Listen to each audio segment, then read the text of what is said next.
മഹർ കൊടുക്കാൻ സ്വർണം തന്നെ വേണം എന്നൊന്നും നിയമമില്ല. വെള്ളി കൊടുത്താലും മതി, അതും ഇല്ലെങ്കിൽ ചെമ്പ് കൊടുത്താലും മതി, ഇരുമ്പായാലും മതി, അല്ലെങ്കിൽ വേറെ എന്തെങ്കിലും മൂല്യം ക്യാഷ് കൊടുത്താലും മതി. അപ്പോ ഓരോരുത്തരുടെ കഴിവനുസരിച്ചുള്ള കാര്യങ്ങളാണ് ചെയ്യേണ്ടത്. ഇത് നമ്മുടെ സമൂഹത്തില് വലിയൊരു ബോധവൽക്കരണം ആവശ്യമായിട്ടുണ്ട്.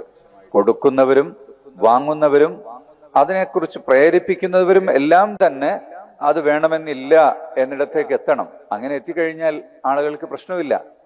ഇതൊരു സാമൂഹ്യ ആവശ്യമാണ്, സ്റ്റേറ്റസ് ആണ് എന്നുള്ളൊരു തോന്നൽ ജനങ്ങളിൽ ഉണ്ടായിക്കഴിഞ്ഞാൽ അത് പിന്നെ ആളുകൾക്ക് അതിൽ നിന്ന് പിന്നോട്ട് പോകാൻ കഴിയില്ല. നബി സല്ലല്ലാഹു അലൈഹി വസല്ലം തങ്ങളുടെ സുന്നത്തും വെള്ളിയാ. അപ്പൊ ആ വെള്ളി ആകട്ടെ എന്ന് കരുതിയിട്ട് പ്രത്യേകമായ നിർബന്ധത്തിൽ അന്ന് വെള്ളിയാക്കുകയായിരുന്നു.